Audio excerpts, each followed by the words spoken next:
இன்னைக்கு எங்களுக்கு ரொம்ப முக்கியமான ஒரு நாளுங்க. எங்க ஸ்டூடண்ட்ஸ்க்கு வந்து ஃபேர்வெல். எங்க செகண்ட் இயர் ஸ்டூடண்ட்ஸ்க்கு ஃபர்ஸ்ட் இயர் ஸ்டூடண்ட்ஸ் வந்து ஃபேர்வெல் குடுக்குறாங்க. இங்க பாருங்க மதுரை காமராஜ் யுனிவர்சிட்டியோட மெயின் என்ட்ரன்ஸ். யுனிவர்சிட்டி வந்து ரொம்ப அழகா இருக்கும். வெயில் காலத்த விட மழை காலத்துல வந்து அத பார்க்கறதுக்கே அவ்வளோ அழகா இருக்கும். மதுரையும் அதோட சுத்துவட்டார மாவட்டங்களுக்கும் இது உண்மையிலேயே குறைந்த செலவுல தரமான ஒரு கல்விய ஆஃபர் பண்ற ஒரு இடமா இருக்கு. அப்புறம் காலையில எங்க யுனிவர்சிட்டி கேண்டீன்ல ரெஃப்ரெஷிங்கா ஒரு லெமன் டீ சாப்பிட்டோம். ஃபேர்வெல்க்கு ஸ்டூடெண்ட்ஸ் ரொம்ப மெனக்கெட்டு அரேஞ்ச்மெண்ட்ஸ் பண்ணியிருந்தாங்க. கீழே ஒரு பெரிய கோலம், மேலே கோலம் அப்படின்னு சொல்லி நிறைய அரேஞ்ச்மெண்ட்ஸ் எல்லாம் பார்த்து பார்த்து பண்ணியிருந்தாங்க. இப்போ நீங்கள் ஒரு மாணவராக இருந்து நீங்கள் படித்து பெரிய ஆளானீங்கன்னா உங்கள் சொந்தக்காரங்க கூட சந்தோஷப்படுறாங்களா என்னன்னு தெரியல.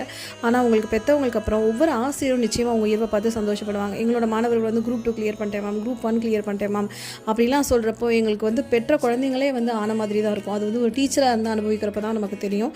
ஸோ அப்புறம் வந்து எல்லா ப்ரொஃபஸர்ஸும் சேர்ந்து விளக்கெல்லாம் ஏற்றிட்டு அந்த ஃபங்க்ஷனை வந்து இனாக்ரேட் பண்ணோம். எங்களோட 2 மாணவர்கள் வந்து பிஜி ஸ்டூடெண்ட்ஸ் வந்து முகேஷ், அரவிந்த் ரொம்ப ரொம்ப பொறுப்பான பசங்கங்க. இப்போ நம்ம ஒரு வேலை சொன்னோம் அப்படின்னா அவ்வளோ ஸ்ரத்தையாக எடுத்து செய்வாங்க. ஸோ இவங்க 2 பேரும் பெரிய ஆஃபீஸராக வர வேண்டிய பசங்க சீக்கிரமே ஆஃபீஸர் ஆவாங்க அப்படின்னு சொல்லி நிச்சயமாக நம்புகிறேன். அதனால் ரொம்ப அவங்களோட மெமரிஸை ஷேர் பண்ணுற விதமாக நல்லா இருந்தது. அப்புறம் ஸ்டூடெண்ட்ஸ் வந்து பிரியாணி, சிக்கன் 65ன்னு ரொம்ப பார்த்து பார்த்து லஞ்சும் அரேஞ்ச் பண்ணியிருந்தாங்க. It was a fantastic day all together.